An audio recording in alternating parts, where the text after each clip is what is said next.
C'était David Asimba Johnson qui disait tantôt que la répétition est l'art de la pédagogie. J'aime rappeler à dessein que le Parti démocratique sénégalais est bâti sur des fondamentaux, sur des principes très clairs, à savoir la dignité, la justice et la fraternité. Nous sommes un parti politique qui incarne le libéralisme. Déjà depuis 1974, le Parti démocratique sénégalais est le premier parti d'opposition légalement institué en Afrique. Et je rappelle souvent que Christine Deschouch a consacré au PDS déjà un livre, une thèse de doctorat en 1983. Le Parti démocratique sénégalais, une opposition légale en Afrique. C'est l'intitulé de son ouvrage. Qu'est-ce qui s'est passé? Le PDS, je l'ai rappelé dans mes propos préliminaires, était engagé dans les renouvellements de 2022 à 2023. Moi-même qui vous parle, j'ai vendu des cartes de membres avec les sœurs et frères avec qui nous étions engagés dans la commune de Ziguinchor dans ces renouvellements. Et je vous le jure, je suis sorti vainqueur de ces renouvellements. Il était très clair que celui qui vend le plus grand nombre de cartes de membres, celui qui monte le plus grand nombre de secteurs, passe devant. Et à Ziguinchor, je contrôle largement le terrain. Et c'est ça la vérité. Et au sortir de ces renouvellements, j'ai été spolié. Pour reprendre le terme qui a fait un peu actualité ces derniers temps, dans le cadre des candidatures.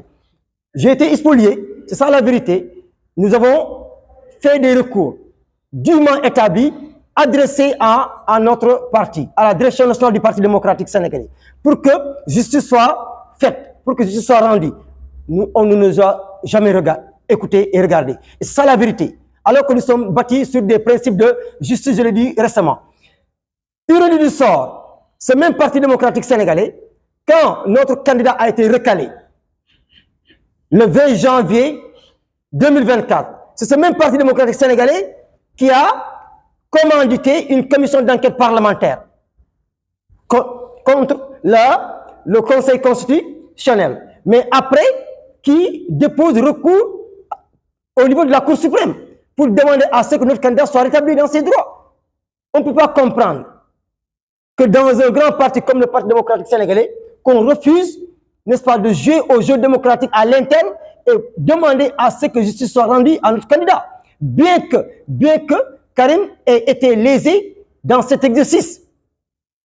Il n'était pas légitime que Karim manque l'élection présidentielle de 2024 au Sénégal. C'est ça la vérité. Parce qu'il remplissait les critères, il remplissait toutes les conditions pour être candidat à l'élection présidentielle de 2024. C'est ça ma conviction. Ça, c'est très clair. Il n'y a pas de doute là-dessus. Mais je demande simplement que la démocratie interne soit de rigueur dans notre Parti démocratique sénégalais. C'est ça la vérité. Alors, à la veille de l'élection présidentielle, on l'a vu, c'est au sud de tout le monde, une note est sortie, une circulaire qui demande à ce que les militantes et militants du Parti démocratique sénégalais votent la coalition de Diomaye Président. Naturellement, moi, Omar Sadio, si vous voulez, si on se confère au statut du parti et à la vision du père fondateur du libéralisme africain, je veux nommer le président Abdoulaye Wade, moi, effectivement, vous avez raison, j'ai pris le contre-courant de la directive de mon parti pour une simple raison. Le président Abdoulaye Wade a théorisé qu'il a fait une prophétie que les libéraux puissent diriger le Sénégal au moins pendant 50 ans dans ce pays, à son départ en 2012. Et nous étions inscrits sur cette dynamique et c'est ça la vérité. Je pense simplement que après avoir été recalé par le Conseil constitutionnel, le candidat Amadou Ba, avec qui nous partageons les mêmes valeurs, c'est-à-dire les principes libéraux, j'ai estimé simplement qu'il fallait apporter notre soutien au candidat Amadou Ba en fait connaisseur du Parti démocratique sénégalais et en restant fidèle à la vision du président Abdoulaye Wade. C'est ça qui justifie un tout petit peu mon choix. Et je n'ai pas été seul dans cette situation. Bien des responsables du Parti démocratique sénégalais ont haussé le ton pour demander simplement d'apporter le soutien à Amadou Ba. C'est ça la vérité. Et ici, ajoute que cette coalition dont on fait allusion, il y a un passé récent, même pas 1 mois, 2 mois. Moi-même, j'ai été confronté à des débats très nourris sur les plateaux de télévision et dans des radios. Cette même coalition, cette opposition dite radicalisée avait demandé à ce que Karim Wade règle ses comptes avec l'État du Sénégal. Ils ont déterré la question de la reddition des comptes. Et là, cette question avait été élucidée. Des commissions rogatoires avaient été montées partout dans le monde, à Singapour, à Monaco, et partout dans le monde, et jamais aucun centime de franc n'a été trouvé, pris par le candidat ou le frère Karim Wade quand il était en exercice, si vous voulez, aux côtés de son papa dans le gouvernement du Sénégal. C'est ça ce qui motive, moi, mon option de ne pas répondre à l'invitation de mon parti, et en militant libre, en responsable démocratique très libre, j'ai estimé qu'il fallait apporter le soutien à Amadou Ba, et je ne le regrette pas. Et au frère ministre Doudouka, c'est ce qui a expliqué, si vous voulez, cette option-là. Et j'espère que nous sommes un parti démocratique. Dès l'instant qu'en 2019 déjà, le président Abdoulaye Wade, le professeur, n'a pas donné de consigne de vote quand il s'est agi d'apporter son soutien à un candidat ou à un autre. Je comprends mal comment, en 2024, le président Abdoulaye Wade, le professeur, comme je le nomme à dessein, pourrait être à ce niveau, demander à ce qu'on vote pour un candidat autre que notre frère candidat Karim Wade. C'est ça la vérité. C'est un débat. Je reste et je demeure libéral, convaincu. C'est ça la vérité. Je suis libéral, je suis du Parti démocratique sénégalais depuis ma tendre enfance. Je vais montrer un document. C'est un vieux document très rare. Vous voyez ce document? C'est le carnet de secteur du Parti démocratique sénégalais avant même l'accession du président Abdoulaye Wade au pouvoir. Je veux citer l'alternance du 19 mars 2000. Moi, j'ai monté mon premier secteur de parti avant même de pouvoir voter. C'est ça la vérité. Je ne connais que le Parti démocratique sénégalais. Je n'ai jamais quitté le navire bleu.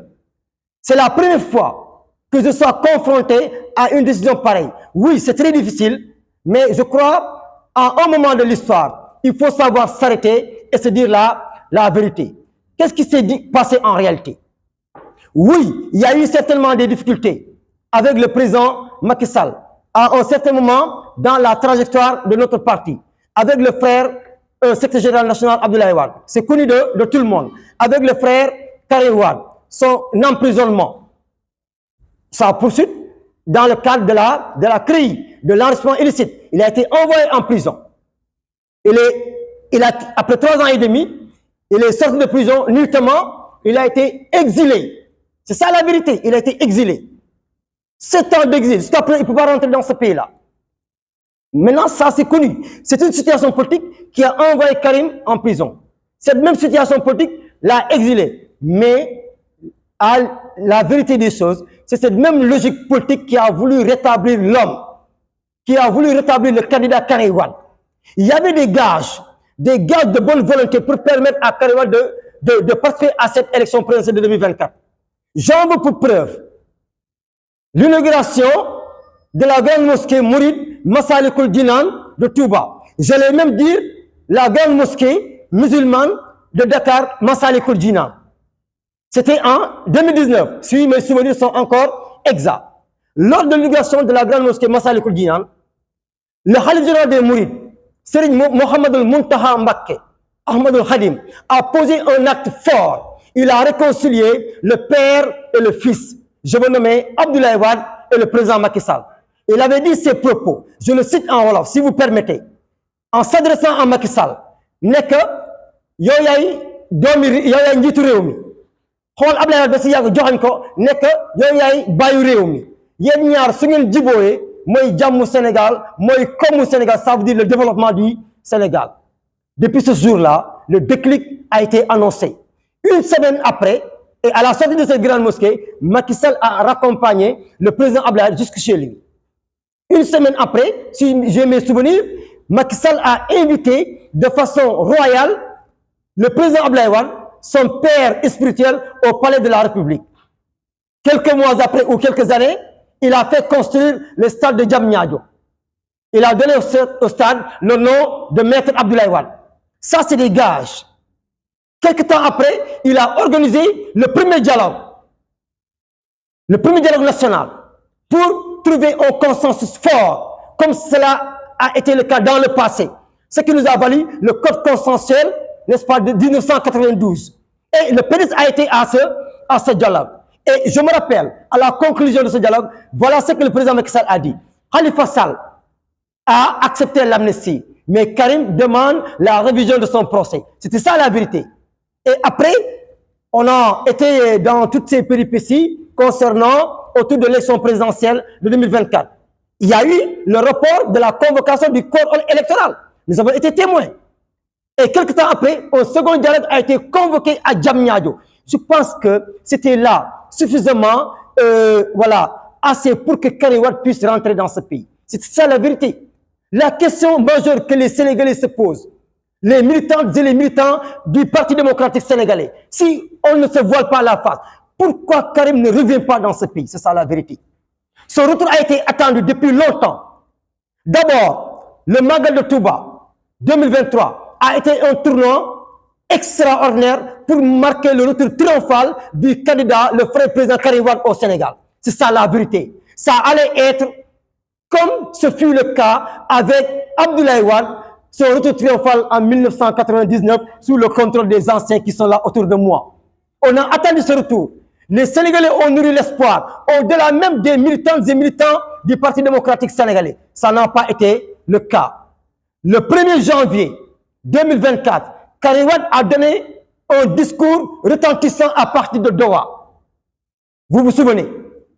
Une semaine après, à mon sens, Karim Wade devait regagner Dakar. Il devait atterrir à l'AIBD, l'aéroport qu'il a fait construire lui-même, de par son génie économique, et donner rendez-vous aux Sénégalais à AIBD et direction Touba. Il allait être l'hôte de Serigne Mountaha. C'était ça la vérité. Moi, Omar Sadio, j'étais prêt avec mes équipes, avec mes militaires et militaires, à faire le déplacement de l'AIBD et à l'accompagner jusqu'à Touba.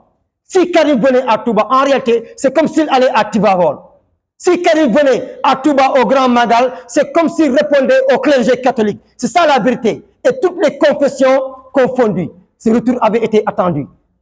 Moi, je pense qu'il y avait des occasions fortes. Le Magal de Touba, le discours d'après 1er janvier, Karim devait marquer son retour. Mais non, ça reste des interrogations. Nous sommes chevrés. Nous sommes sans réponse jusqu'à ces difficultés que vous avez connues.